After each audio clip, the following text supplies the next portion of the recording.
This is a production of Cornell University. Oh. Working okay? Okay. All right. Great. Thank you. Yes, and I'm from the Space Coast, so it's really cool to hear about space earlier.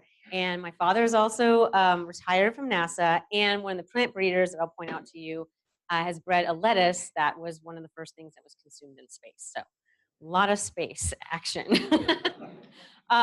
So today I'm going to talk about plant breeding, and I'm going to talk about something that looks like sensory science, but I want to say that I am neither a plant breeder nor a sensory scientist. But the work really is focused on what Carl said was just like connecting all these different stakeholders, bringing attention to the public about plant breeding, building relationships. So I'm going to give you I'm going to tell you a little bit about how this came about, the Culinary Breeding Network, and some of the activities that we do. And I hope that you become inspired and want to do some of those things from wherever you are from. Because a lot of times people are like, oh, cool, let's do this here. And I'm like, not me, you guys. So it's meant to be like inspiration for those that work in plant breeding to do this. Okay. So I've been working for Oregon State University since 2005. I was hired to work full-time on one project, which has never happened since then. I work on like 15 projects all the time, any one given time to create a job for myself. But I worked on this project called OSPUD, and it's a Western SARE-funded project, 2 years. I worked with a bunch of different farmers, and they're here.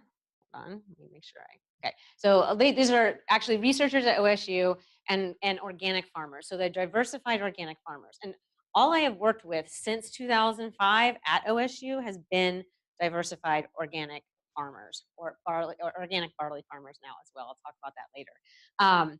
So I did work with conventional farmers previously. When I was in graduate school, my funding actually came from Dow, and I worked with insect pests and cotton and potatoes. So I had worked with a lot of conventional farmers and with integrated pest management systems. And so organic farmers, if you don't work with them, are very, very different than conventional farmers. So some of the things you hear today might sound a little bit different than experience that you have, but we'll get into that. So this was a 2-year project, multidisciplinary. Here's our soil scientist here, Dan Sullivan. We had questions specifically for their potato crop that they were growing about nutrient management. We have an entomologist here, another entomologist here. We have a plant pathologist. We had a lot of different questions about management of, it was just a production. This was solely about organic production of potatoes. And again, all these farmers are growing many different crops, not just potatoes. And they mostly direct marketed. So they were doing farmers markets, and they do CSAs, and they grow and sell some wholesale. That would go into grocery stores, and then also to restaurants. And so they did have a lot of direct access to their consumers. So they understood very much what their consumers wanted. So they know what they wanted in potatoes, but they were having some problems with, and also insect pests. So we were looking at all these different things. And as we went through this project, we just kept coming back to the same question of what variety are you growing? What variety are you growing? You have this problem. What about this? And so, we had our first year, and we had different, I also should say most of the projects I work on are participatory in that we work very closely with the farmers, and they help guide. Like even when we're writing the grants, they are guiding what we're going to be writing and saying that we're going to be doing. And we have annual meetings, and they're a huge part of these projects. Their voice is in there, right? So we had our first year, and then the second year we decided we should maybe do some variety trials, right? And then we also invited the plant breeders, the potato breeders specifically that were at OSU at that time. They're not there anymore, but so I can go ahead and throw them under the bus now. But so what happened was we all got in this room, and the farmers started telling them about problems that they had. And late blight is a huge problem for us. We have a very conducive environment to that out in the west part of the state in Oregon. And they started asking questions about, do you have anything that's like resistant to late blight? And that they're yellows and not russets, non-russets, so specialty. Everything that's not russet, right, is a specialty potato. So you have any specialty potatoes that are late blight resistant. And then they said, oh yeah, we've got tons of germplasm about, that has that. Oh, great. We have many varieties. Here's, and then the farmers got really excited and like, oh, this is great. We should have invited them a long time ago. Well, is this one yellow? What does this one like? How do you plant it? Blah, blah, blah, all this stuff. And then someone said something that was pretty obvious to this group where like, well, how's it taste?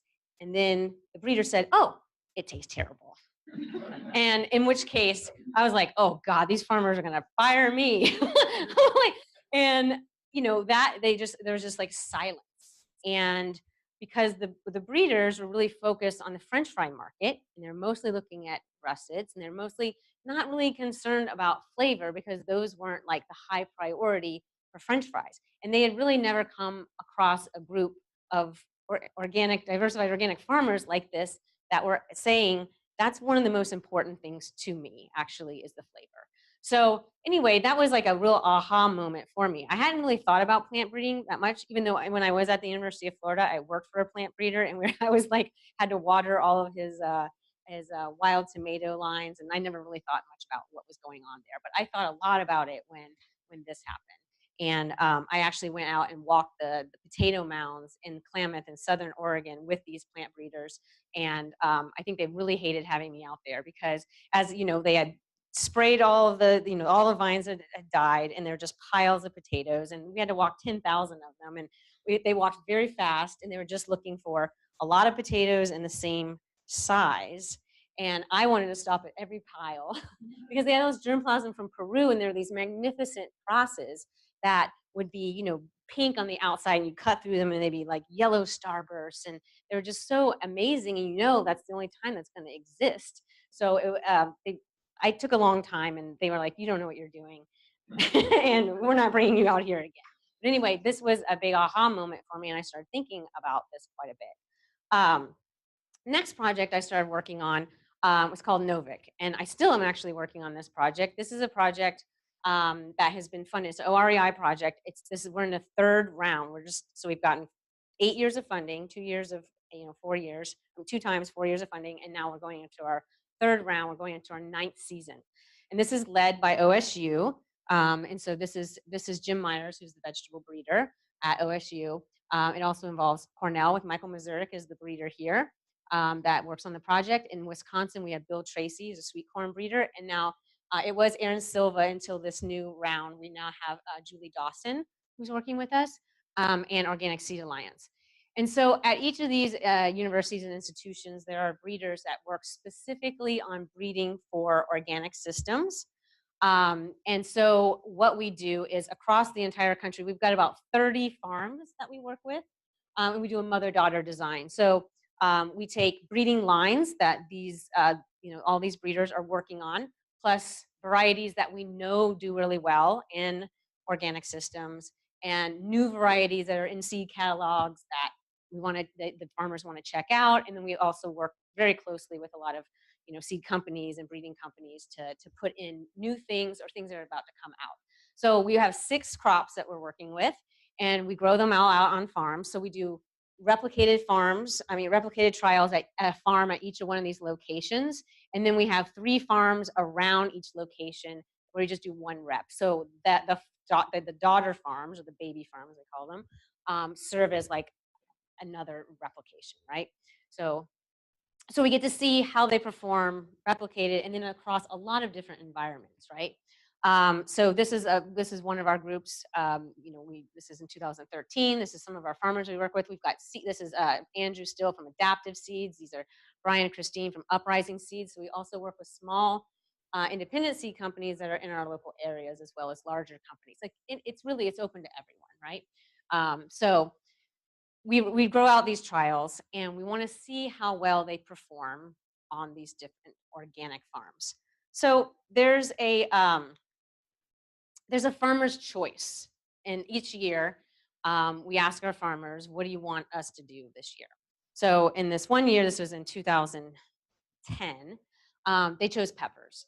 And the reason that they chose peppers, our particular group that was in Oregon chose peppers because they had been growing a variety that was a hybrid that they couldn't get enough seed for. So they started talking. I mean, there's so much honestly, I feel like in these projects, the most powerful thing is bringing everybody into a room together so they can talk to one another.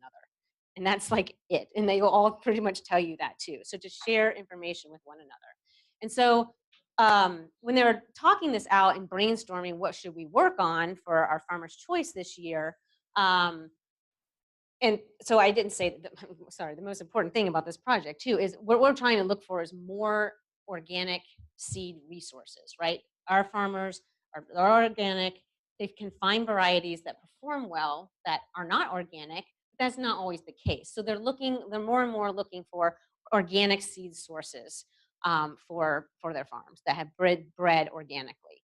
Um, so anyway, the when they got together, someone started mentioning it was a variety that they couldn't find enough seed for. And someone else said, yeah, I can't find enough seed for that either. And someone else said, I planted it last year and there are all these off types. So then they all just, really, my job is to step back and listen to what their needs are, right? And so this is what they wanted to focus on was they said, we really like to find a variety that is an open pollinated variety that is pretty much similar, pretty much the same thing as this hybrid because we really like it. It's early. It has a really nice canopy and it doesn't get sun scald. The plants don't lodge. They just tell us all the parameters. They tell us also what we should be evaluating for when we go out in the field.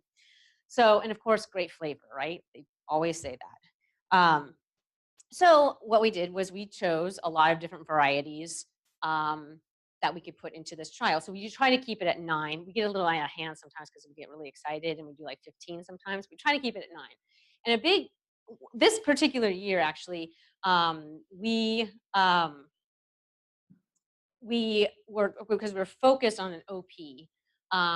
We had a lot of Frank Morton, who's a plant breeder, and he's the one that has the lettuce that went to space. Regis is his lettuce, and Frank Morton has Wild Garden seed, and he's an organic seed grower. And he had actually a few years before this, taken a hybrid that he couldn't that some farmers loved and couldn't find enough seed for. Same kind of situation, a hybrid that was going away that they just really, I mean, the farmers love hybrids, but then they get in this situation where a hybrid is no longer available and then they're in a bad situation. So they really wanted to find OPs. So Frank had, segregated this hybrid and created at this time 5 different varieties. I think this is like the F5. And so since then, I think he has like 9 or 10 or something. But anyway, these were the ones that we put into our trial that year because we were focused. So we put the original hybrid that we were looking to replace and these open pollinated and a few other varieties into this trial. And I was really excited for what came out because I was the person that went out to the farms and evaluated them. And for open pollinated varieties, these suckers were very, very uniform and they were, performing as well and sometimes better than the hybrids. And I was really excited about that. So, but the one thing we weren't doing in all of these different crops that we were looking at, and we were evaluating all the things that the farmers told us about, we weren't evaluating for the flavor. Which, when I talk to a farmer, any of the farmers that I know, and I ask them about any crop that we're working on, and when the first, it's usually disease resistance and flavor is what they're looking for, right? And so I said, well, we're not doing any of this. And I kind of brought it up to our group, and I think someone said, well, just take a bite and give it a 1 to 5. And I was like, what is that? Like, I don't want that pressure for one. I also, you know, I can recognize these peppers. I'm not going to be unbiased. And so at that time, I also had another job where I worked for a big farm that sold to a lot of restaurants in Portland area at the farmers market, Gathering Together Farm.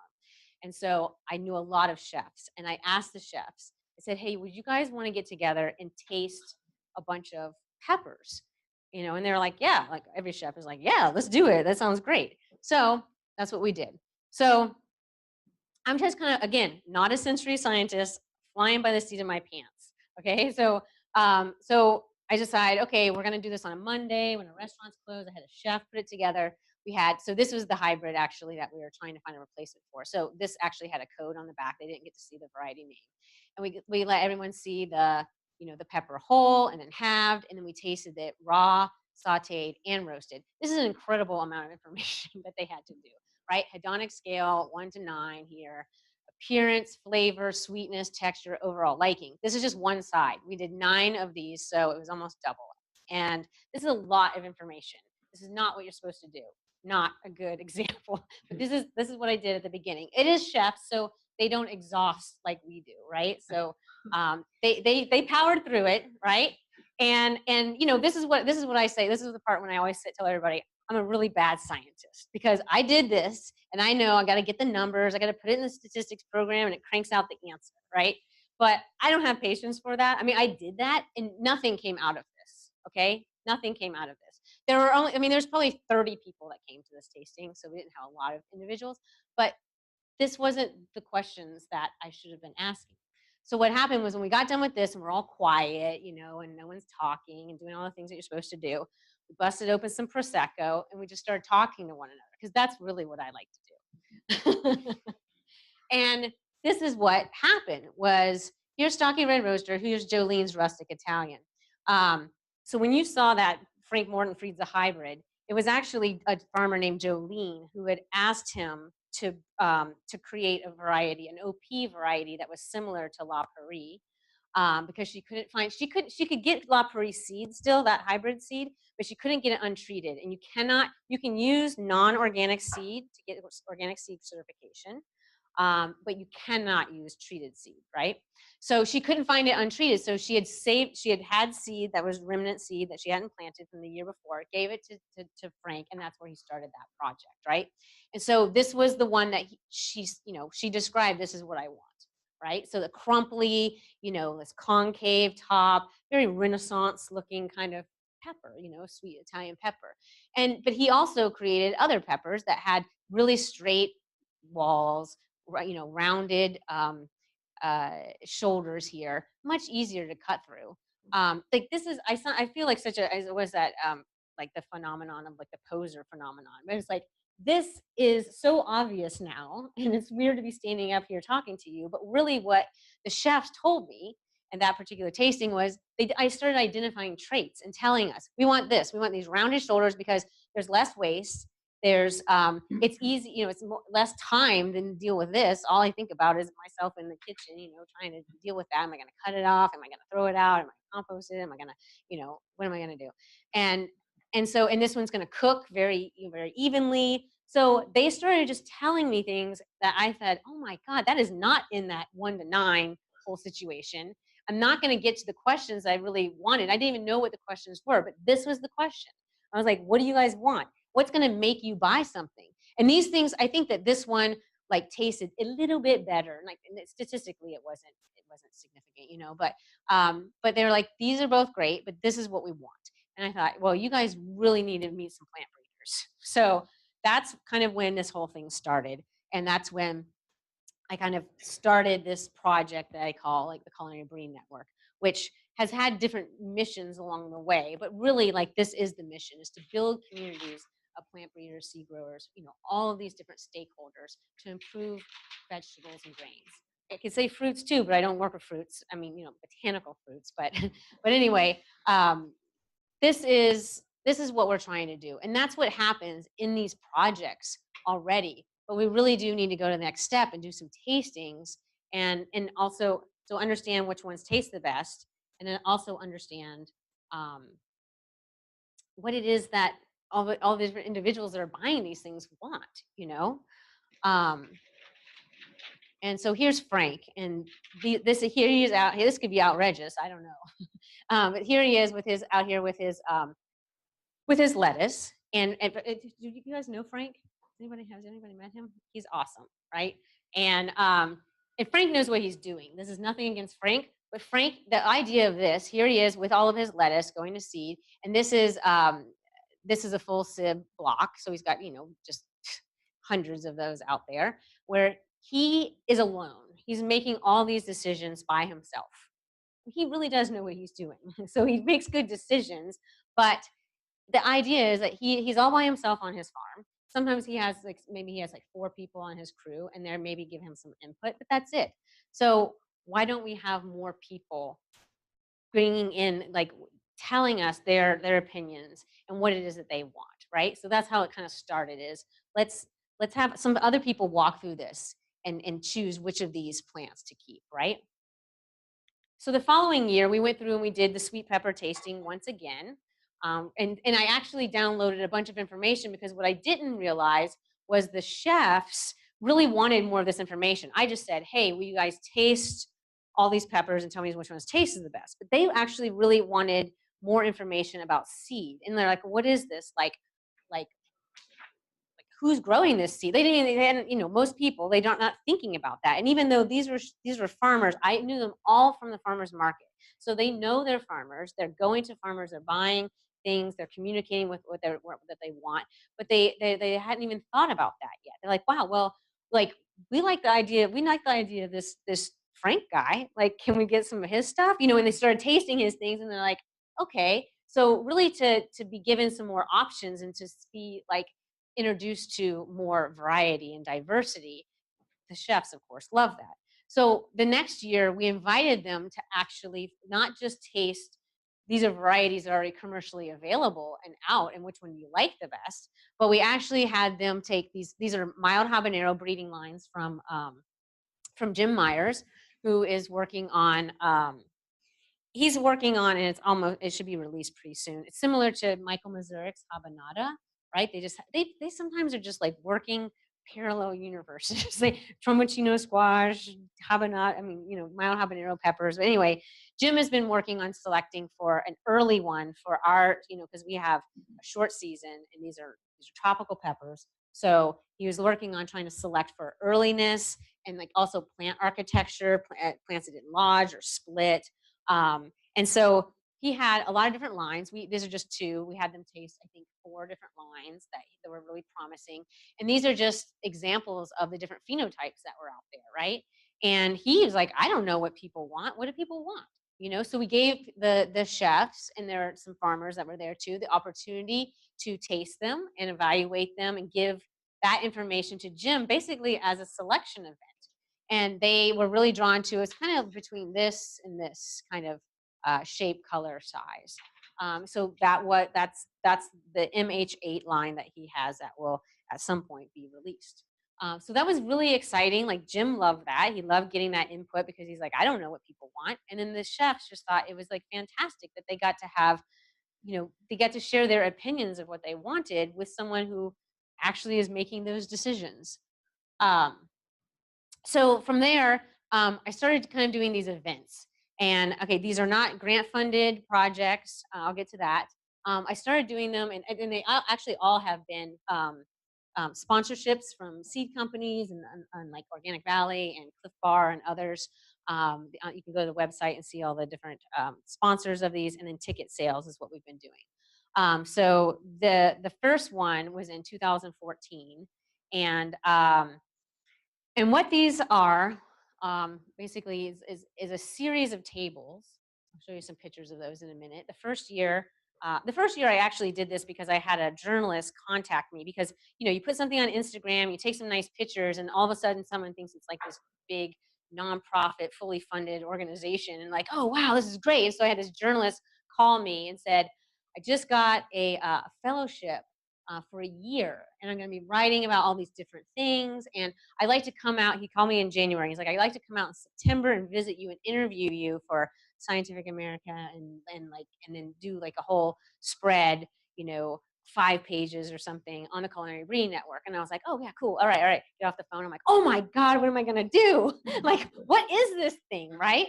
And and so I needed to create something exciting for this guy, something to write about. So like I can be really scrappy. I mean, I know a lot of people and I am excited about the content. I really want people to know about what plant breeders do because no one knows.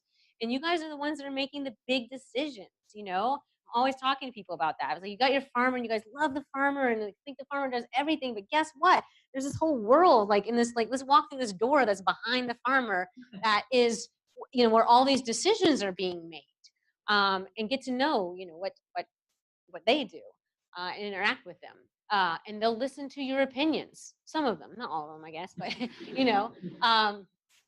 So anyway, what this is it's a series of tables where plant breeders get to come and show off what they're doing, and people get to give their opinions, and they get to taste things, and you get to be connected to one another, right? I mean, like an example, I'm going to show you pictures, but before that, the first year though, I was really into just showing people how many varieties of a certain crop there would be. So I knew that a lot of chefs in our area that had Mexican and Thai restaurants were very interested in cilantro root, and we were selling it at the farm, like the farmers market for the farm that I worked for, and we just happened to have it because the way that they just harvested was just the full on root, and they're just kind of lazy, and they just like harvested the whole thing, washed it, and then we just sold it like that. And so, but we had a lot of customers that were buying specifically just for the root. They just cut the tops off and threw them out.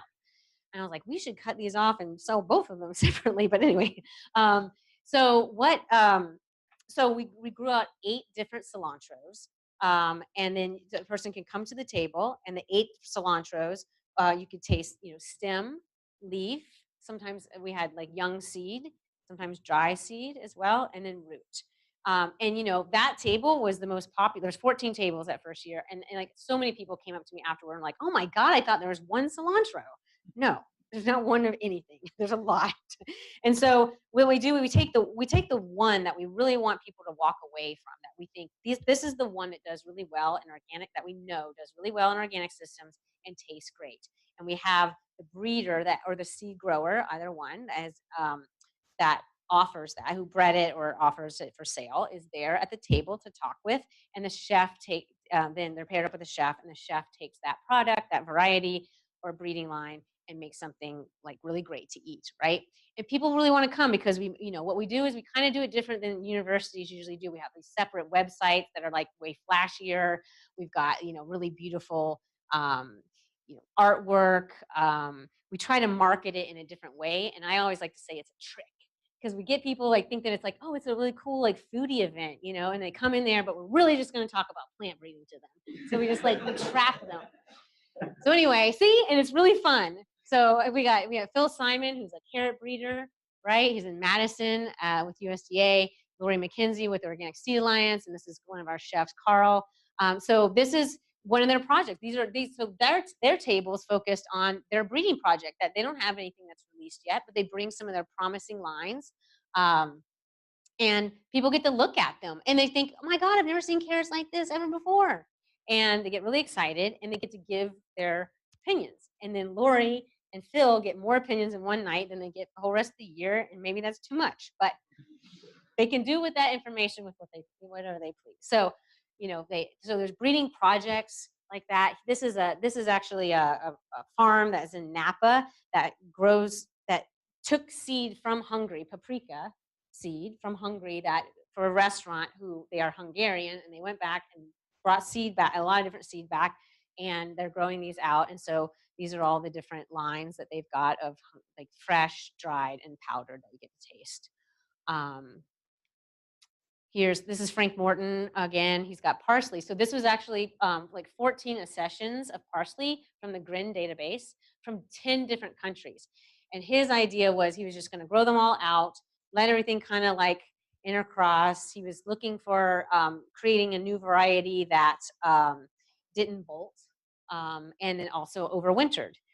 So that's what he wanted to do. But then I brought in a bunch of chefs, and they actually were like, whoa, these taste very distinct from one another. Like the ones from Turkey and the ones from, Macedonia, very different. So anyway, he really was. I don't notice those things either. That's the beauty of bringing all these people that really have like these more developed palates, is that they identify things that we might not be able to notice. And so he kept several of them separate from one another. And so he's got like 3 different parsleys now that are in his catalog. And then this is a pastry chef, and she made this great dish, this granita. And the chefs just go all out. It's really fun. They get really excited about it, and they love meeting one another. And then this is the thing, is then they create relationships with one another, and they can go on, and I don't have to be involved in matchmaking constantly.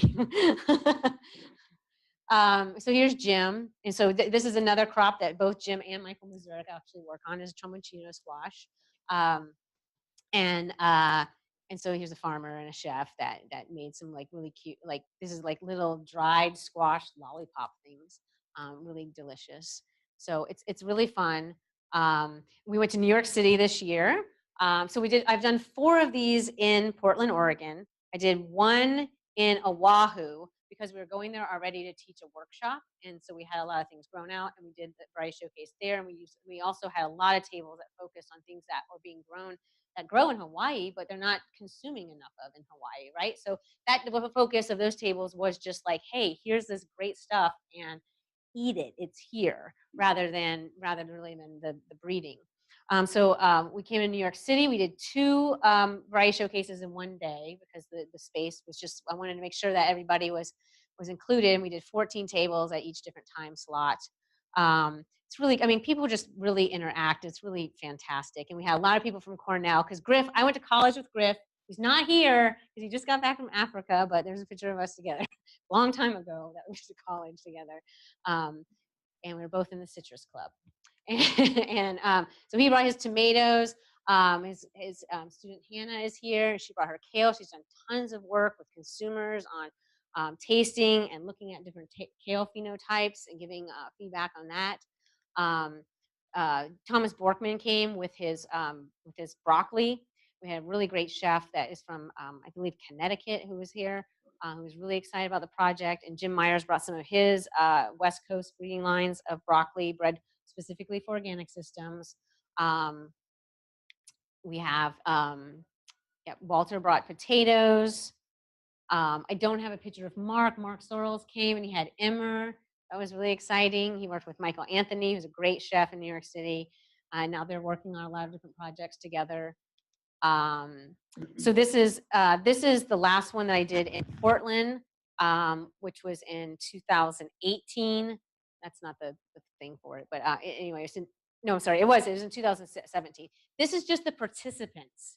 So we had 500 people, 540 people that attended. I had to cut off the ticket sales.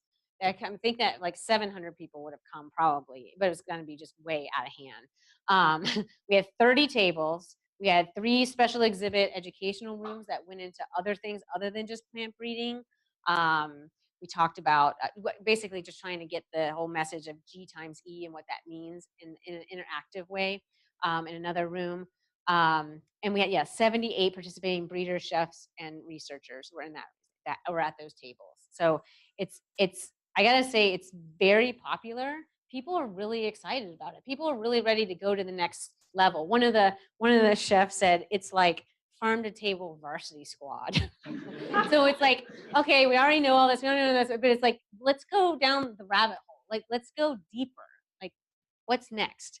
So, and it's like, who knows how long that's going to last? I mean, it kind of seems like it's here to stay. People watching food documentaries and this and that, but it's like, this is the time to like capture the public's interest and talk to them about this kind of thing. So impact, I'll just go through this really quickly. Like this is just the Portland ones in 2014. There were 100 people. Basically, I begged 100 people to come, and it was free.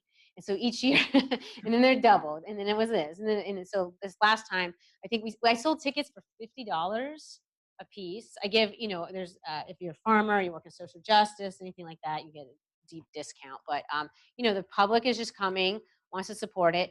I think these have increased, but there's over 225 commercially available cultivars and 170 breeding lines have been looked at or tasted at just the Portland events. And I post a lot of this on Instagram, Culinary Breeding Network. There's a lot of following there. Facebook group. The Instagram just goes to Facebook. That's all. What I do try to do is, as you guys all know, it's very challenging to all of a sudden you'd be like, oh, here's the cilantro. Ooh, I really like that. Where am I going to get it?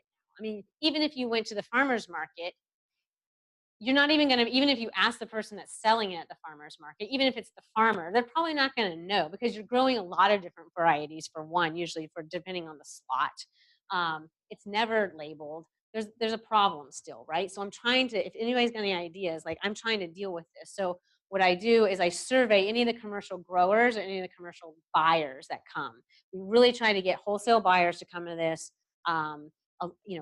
and I asked them, what would you be willing to grow and what are you wanting to buy? And I try to match make those individuals, right?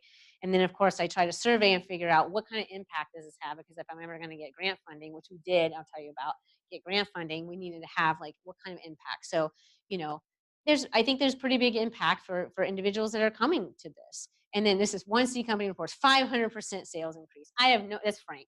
And I don't, he said, yes, they increased 500%. All right, I'm going to use it. So I'm like, I don't know where you get that number, but it's hard to track these things. You know, it's like I do also, everybody gets a whole list of every single table, like who's the breeder, who's the chef, what's the dish, what's the, the featured variety or breeding line. And then when it comes to times, because this is not when people are buying seed, and people aren't going to buy seed like a commercial, farmers aren't going to buy seeds at this event. So when it's time for them, like in December, I'll resend that out as a PDF with hyperlinks embedded in there. It's like, now here's where you go to buy that seed, you know. But it's a long process. But if anybody's got any ideas on how to like make that happen, I'm open. Um, so big impact. Another way, so that's how it was kind of just like free floating and being its own thing, you know. And so since then, there's been a lot of different research projects that have said, oh, well, this is really great. Like, I would like to work with, you, Culinary Breeding Network, because it's just me, really, um, to, do these things like create relationships with stakeholders and build community and, create these engagement through these events. So that's how I'm kind of been working with this now. Novik, you guys know about. There's an Eat Winter Squash project that is turning into Eat Winter Vegetables. I'll get to that. A barley project that Mark Sorrells is also involved in, and our small farms group at OSU. So Eat Winter Squash is an actual research project where we're trying to get people more interested in eating winter squash, essentially, and eating the winter squash that we want them to eat. So not just delicata and butternut. I mean, the ones that are long storing. So then we can get our farmers making more money during those months when they're not selling a lot of things, right? So the first year we had this and we grew a lot of different, really beautiful squash, really great tasting. Our chefs love this. They'll buy big squash and use this, but consumers don't want to do that, right? It's just, we can't cut them like this and have them out like they do in Europe. You got to wrap them in plastic and it looks terrible. Nobody wants to buy it. And everybody's scared to cut through squash. There's all kinds of problems. This is a really weird situation too, because as we are like agricultural scientists, but you're really kind of getting into a marketing thing here, you know? So anyway, what we did was we got together with all these farmers and chefs. We created recipes. We had people taste them. We work with the restaurants around in town that will actually start. It's like you start putting this on menus when you have peas and asparagus, so you can shift the mindset of people to start thinking early spring also means squash, and to differentiate them. They're not all exactly the same, you know. So we have a website that's based on that. So you can actually go, when you go to the project, you can find out about the project, the research project, and you can click, if you're a farmer or just someone who wants that information, click over and go and get all of the data, right? But this is like a consumer facing, website, which you get to, there's profiles on all the chefs and they have recipes, and we have videos that we've made. Of like how to make really great, these really simple, really great recipes. One way that, and types. So we've put them into categories. I'm a saucy squash. Like this is, and so there's like a saucy squash, a sweet squash that you would use in desserts, baking. We have salad squash, which is raw. So this is a raw salad. So, no one's like, our enemies are like convenience and laziness and time and all these things that I don't know what to do about those things. When I go to the grocery stores and I ask them, like, and I'm trying to partner with them to be like, how are we going to make this happen? How are we going to make people buy squash? And they're like, well, I don't know, because the only segment of that, the produce department that's growing is actually this, when it's already cut up and it's in the plastic tub. And I'm like, oh, that is bad news. But I mean, I guess you could do that with all of these, but we're trying to work with them to try to figure out how to get people, to use them. And so I think that the raw is a way that you can very quickly cut into it and just with like a vegetable peeler use it. And everybody's tired of like whatever, cut it open 350 and just turn into baby food. Nobody wants that. So, that's why we work with the chefs. And this is Tim Wasdell, and he's like the main chef. He's a good friend of mine that I work with that creates these. He's in all the videos. So I encourage you, eatwintersquash.com to check it out. Um, and so here's an event that we do with this. This is called a sagra. And in Italy, in all the little villages, they have sagras, right? Sagre is plural, but they have a sagra around a one, product. It could be a dish, or it could be like red celery or something that's important to them in their culture, right? Um, so this is the first one that we ever held. It was in this old awesome warehouse, and we do it with our friends of family farmers. Have a fill your pantry, like farmers market sale. So the farmers set up, but they sell things ahead of time. So we know we have a captive audience of 500 people that are going to come pick up their their farmers market fill your pantry orders, and we know that those are the kind of people that are going to be willing to cut into a big winter squash and maybe use some of it now and use some later. That's our audience. So basically we set this whole thing up educational, and we have no funding. I think we did this for like $500. We did get a grant now, I'll tell you about. Tim showed people how to cut. This is a squash butchery, how to safely cut winter squash. We had all kinds of chefs come in and make dishes and give out recipes, really easy dishes, not those dishes at variety showcases like, fancy stuff that you will never make at home. But this is what you can make at home and things that your kids like. We had a little photo booth. So fun stuff to get people really excited about squash and to trick them once again into doing what we want them to do, right? So anyway, those are something that we're doing. And then this is something else, again, not a sensory scientist. And to make a real actual flavor wheel, if you read like papers that are published, it's never going to happen, not in my lifetime. So this is what happens when you're not a sensory scientist and you're not a plant breeder. You're really risky. You're just like, I'm just going to do it. I'm just going to do it because the farmers I work with have asked me to make a flavor wheel. So that's what we did. We got a bunch of different Maximas, and we tasted them raw, and we tasted them. These are steamed and pureed. So then you don't get problems with like, just temperature, and you don't get problems with texture and grittiness and all this kind of stuff. So this is what our consulting chef has told us what to do. Tasted all of them. This whole room is filled with all chefs that have either gone through, they had to go through a culinary school, or they're either a coffee or a wine tasting expert, right? Those people are the best, right? We go through this whole situation. I didn't put the ballot on here, but they basically capture all the words, creating a lexicon for how they would describe it. So then we can then use those words to differentiate between these squash. And then people don't think of winter squash as one thing, but they think about all the different types as different things, right? So this is what we came up with.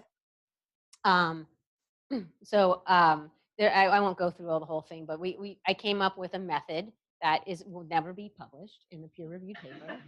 But we got a wheel, and the farmers are happy. And this is just something to start with, right? This is just something to start getting people to start thinking about what it is that they're actually sensing. So this has been really cool. Barley Day. So I work with, this is Pat Hayes, who is the barley breeder at OSU. And this involves, like Novik, many different universities, including Cornell and Mark Sorrells, working on naked, hulless organic barley. And so we have a field day each year that we just, we're trying to just blow it up, right? We get the chefs, we get this is a baker, this is a pasta maker in Portland.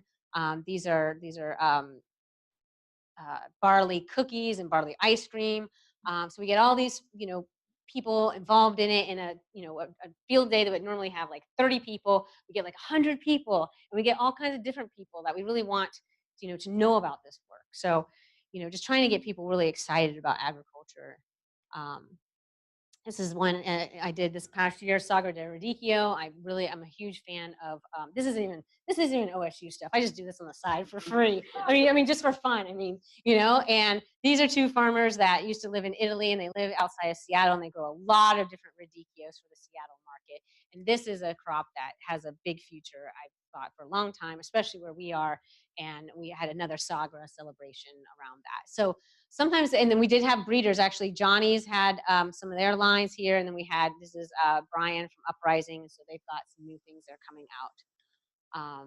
And so the big new project I want to tell you about is it's a specialty crops block program project called Developing Oregon's Winter Vegetable Market. These are the veggies that we'll be working on, and the outreach that goes along with that. So we're really excited to focus on, we live in a place, especially in Portland, but in Oregon, where people, you can grow all year round. And consumers are really like out there at the farmers market. They're buying local. They have CSAs. They're really into it during the main season. But then it's like, as soon as it's like, oh, it starts raining, like, let's buy some cucumbers from Mexico, at the grocery store. It's like they just forget about all of it. So we really want to get people excited about winter vegetables. And want them to, to buy from farmers in our area. So these are the veggies that we're working on. We're going to have demonstration trials at, it's an OSU farm that's just south of Portland. This is where the Small Farms Metro Group is. We'll have some field days around those things. We'll have Sagra events. So it'll be two years of that funding for that. So the Sagra event will again happen with the Fill Your Pantry. We'll do the variety showcase. And so if anybody comes out to the Organic Seed Growers Conference, that's in February, the Sunday after that, which is like February 16th, I believe, that's when we'll have the next variety showcase. And then we have this Eat Winter Vegetables. It's up, but it's not done at all, but you can still see it if you want to see some of this stuff. But we really have just started working on it. So this is something that's really exciting, it's finally like we have some actual funding to do these things, and we're not just doing it on top of our other job. So the last couple of things I was going to say is sometimes, so the events mostly are about plant breeding, and really came about because it was like, I really want people to understand the importance of plant breeding and the big decisions that plant breeders make, and to start thinking in that realm. But as I've been doing this for many years, I've really started to reflect on specifically the organic seed community and what the values are within that community. And there's a lot. So there's a lot of, I work with some seed companies that don't even do any novel breeding. That's the thing too, is John Hart, who used to go to, he went to school here and he's a postdoc. He's like, Lane, you should really call it the cultivar showcase. I'm like, I'm not doing that, John.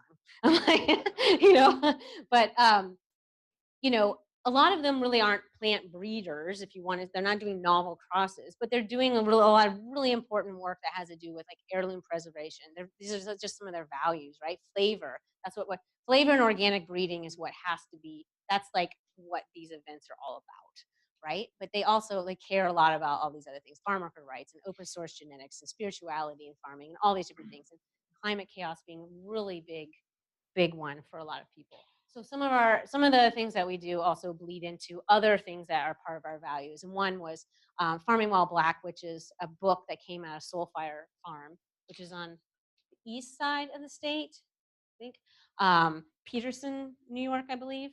And they're doing some really amazing work there, and a lot of education and a lot of social justice work. So this is a really fantastic group of Black farm. So she's from New York, and these people are from our neck of the woods. And I didn't even know them at all before I was asked to organize this panel. So we're doing a lot of other work and trying to focus on some of the other values that are within that organic seed community.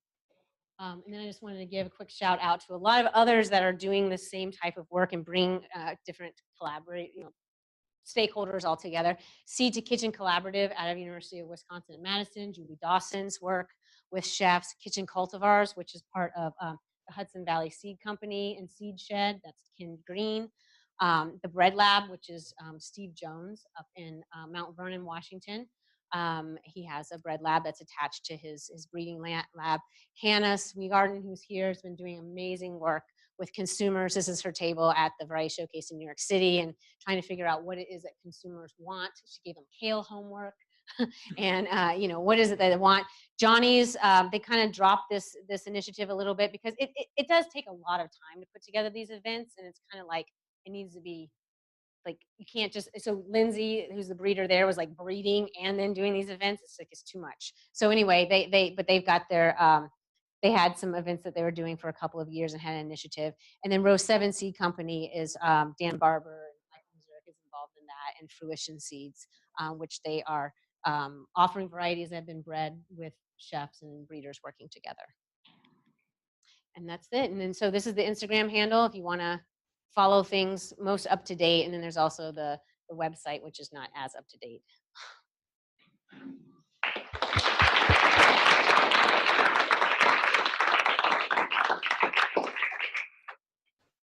Questions?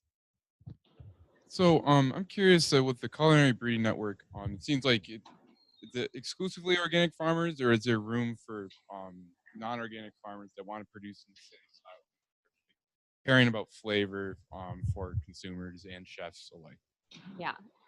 Um, I mean, it's it's open to everyone. I really want everyone to be, and I think that varieties that have been bred for organic systems behoove all farmers. But it is when we do put together the variety showcase, and there are tables of where breeders are the representations. They have to be. I make it mandatory that they are showing a variety or a project that they're working on that has been bred with organic farmers in mind, and are considering flavor. So those are like the parameters of that. But everyone is certainly, you know, welcome to come to it. Yes.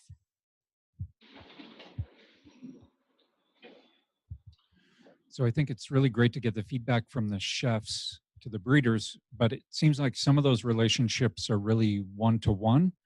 And I'm wondering how you talked about your struggles getting some of these vegetables or varieties into the grocery store for broader distribution and to really make things go viral, right? So and no grocery store is going to have 25 or 30 different winter squashes.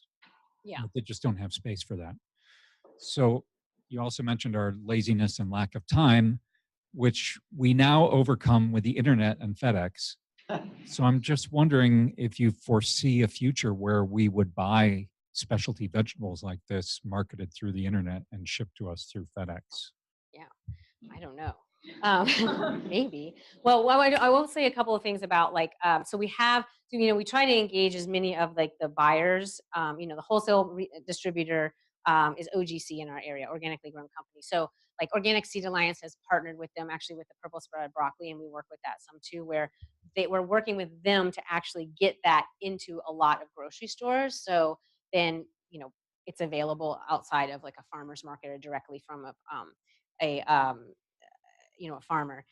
We also have kind of shifted things. It seems to have on its own with one of the winter squash that did really well. It's pretty much indestructible and it tastes great. It's a Maxima Machada cross, interspecies cross called Tetsu Kaboto, and we had a lot of these. We grew up. So the next year I didn't show it, but the next year we focused more on smaller squash that people would be more apt to probably eating, but still long storing squash. And one of them was really popular, and one of the again from OGC kind of picked that up and said, "Let's go with this," and and purchased a lot of it, and it is now we're seeing it in grocery stores locally.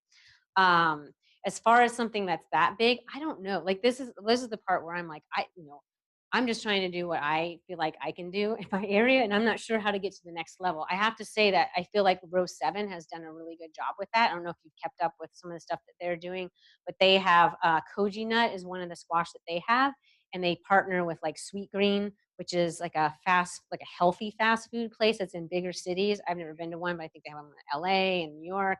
And so you go there and you get like a bowl, and it's like, here's your bowl, and it's got kale, and it's got the Koji Nut, and it's like it's getting out to a lot of people, and the story is going along with it. And I think they have goals also of getting things into like Trader Joe's and other things that I think they have more of like a capacity to take it to the next level, because I am not sure. And I always do kind of struggle with like, how do I make this so that you who came to this event and saw something that you want can, without talking directly, like if that's what the chefs do, right? The chefs will just talk, and some of the produce buyers will talk directly with the farmers, and then they'll start growing a different variety for them. But to transfer that entire story and get it out, I think that I think that it has to be like someone like Row 7 will be able to do that, I think, because they have a larger name and platform and all of that to go along with it. And I'm just working on a string of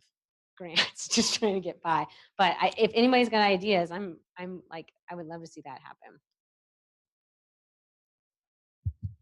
Kind of a follow-up to Larry's question, actually. So I have this. So I'm really glad you talked about the winter squash initiative and educating consumers about trying these different squash varieties. Because I had this perception that when you talk about breeders and chefs, it's this foodie 1%. It's this like high-end organic farm to table thing. And the people that want to support that, and that's all well and good, and like great that breeders can get their stuff out there, but it seems very, very limited to me. And I work for Mark on the malting barley side, and we're kind of doing similar things with barley. Like we're trying to breed malting barley for New York, talk about niche, for craft breweries. But our struggle is we really need to get it into bigger breweries in New York for it to be sustainable. So similarly, and you've kind of touched on this a little bit, but how do you get it into more like middle scale restaurants or other high end restaurants that aren't this like the super foodie vibe? Good question. So I think like when I first started doing this, I really utilized the chefs a lot to, and I still do, to give me information on like, how would you describe this? What are what are the culinary attributes of of these? Like that's what we've done. I didn't even get into this, but with poor Tim, like we had like 30 different winter squash that he would have to accept multiple fruits from each one. And we did it like every month for like 4 months, and he had to he had to cook them in many different ways and taste them, and then come up with descriptions of how he would differentiate them and all these kinds of things, right? And so they are able to do that really well, and that helps us with marketing for then a farmer can just use it at the farmer's market, or we could give it to like a grocery store or something. But I feel like what's happened, at least locally, as people, as you saw, like what's happened, 100 people came the first year, then 200, and then 3, and now it's like it's just trickling down to like, I mean, we had people from conventional, distributors, produce distributors were coming, and then I just contact them too, and I'm like, hey, we're doing this thing. I think that you might be interested in it. So I think it just kind of takes time. I mean, I think it takes us going out, and of course, the 1% chefs are always going to be really excited about it because they love that, right?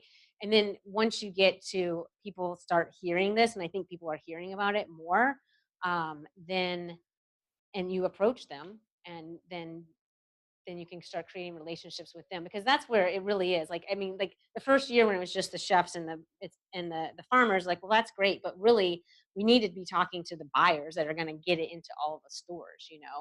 But it's just kind of taken some time, I feel like.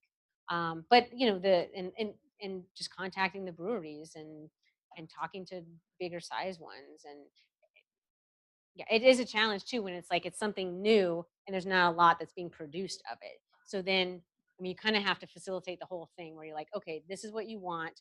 Let's now get a farmer that's going to be able to produce that much of these things. I mean, that's what we're doing for the winter squash. I mean, sorry, the eat winter vegetables now is we're like, okay, great. We're going to showcase these winter vegetables in certain varieties. But we're like, well, but we also need to make sure that they're for sale somewhere. Because if not, it's just like, cool, where do I get this? Nowhere. So I actually have like now I'm like ordering bulk of seed, sending it out to farmers. I'm like, grow this season because we're going to try to blow this up. And, and like, so we work with all these seed companies that are donating seed. I'm sending it out. And then when we talk about it, we're like, this is where you can go buy it from these farmers. But I just think it's like a long process. I think That we have answer? time for one more question. Anyone? So you mentioned a little bit about how people aren't buying whole squash so much. They'd rather buy the conveniently sliced options. And I'm sort of not very optimistic that you can convince people to sort of buy more whole foods where people might not have as much time to prepare them. So I was wondering, how would you approach to integrate yourself in that convenience market? Are these new squashes not as processable, or is there some sort of barriers to entry to that? And how would you approach that? Yeah. So, like right now we are talking to the audience of people that are willing to buy the big squash and cut it and use it like this, right? But since we got that information, I'm like, oh God. So it is something that Alex, who's the researcher who's working on doing those trials, is thinking about now. It's like, okay, we actually need to think about which one is going to be good for the processing of those things. And I'm also wondering, like, if all these, I mean, of course, there's just so many different, I mean, this isn't going to happen in a safe way, but you see in, I don't know if they do it in Whole Foods in different places, but if you go to Italy, they have a vegetable butcher. So you actually go and you like you get all your vegetables that you want, and then you take it to this counter, and then they cut it all up and put it in that for you. So maybe that's the future. I don't know. But yes, we are thinking about that. And Alex has got that on her radar now for when selecting varieties to think about, and talking to those that do that type of processing. So I'm very impressed with your work. I feel like educating people on plant breeding is a really tough job. So thanks for doing that for us. And so like I'm from Germany, and there's a new organization called varieties. And so they're essentially working on promoting organic plant breeding. Mm-hmm. And so I feel like they're having a hard time communicating the need for organic breeding, and like why specifically we should focus on it, and why we need to have a separate advocacy for it. And so I think like the culinary angle that you're taking is really interesting and seems to work really well when it comes to consumers. Yeah. But then also like how do you work with other stakeholders, and like how do you promote that on a state or national level, or even to universities like us? Yeah, so if you could elaborate a little bit on that, that'd be great. Thank you. Yeah, so we do, I didn't get all into that in this also, but it's like, yeah, like the culinary part is like the sexy hook, right? It's like, ooh, like this is what this is all about, but we do download all that. Like this is why this is why we think that specific organic plant breeding, like why that is important to make these farmers more successful. But you're talking about how to work with so I've worked with other organizations like with these kinds of events, like when I did, I didn't mention it, sorry, but when I did the variety showcase in New York City, we work with Grow New York City, which is a nonprofit organization, and they put together all the green markets. There's like 54 green markets a week in New York, and so they're an organization. I know, isn't it crazy? So they're an organization that's a nonprofit that we work with together. And then there's Go Farm Hawaii, which is in Hawaii, who I worked with, and they educate, and they basically are farm coaches, and they train people on how to become farmers. So there's that, but I wasn't sure what you were asking exactly, like how do I work with, or do you take it to like a political level, or is that just like focused on consumers and like making the link between consumers and farmers, and then the breeders and the chefs? Like, what is your focus, and like, where do you aim to go in a long term? Yeah. So, I mean, really, my long-term goal is to get people growing more of these varieties and offering more of these varieties that have been bred organically by, that are going to make organic farmers more successful. And so, any way possible, I'm going to do that. And work with whoever, and also we do work with, like, a lot of different universities are involved in a lot of these too. I mean, so you didn't see all of it, but when all of the different tables, we have university plant breeders, we have big companies that sell, just distribute and don't have like don't have a catalog. We have mid-size, and we have small, and we even have like farmer breeders. So trying to show all the different types of ways that people are doing that breeding work, and get the names of all those different companies that are out there, and the universities that are doing that type of work. Hope that answers it. All right, let's have another round of applause for Lane. This has been a production of Cornell University, on the web at cornell.edu.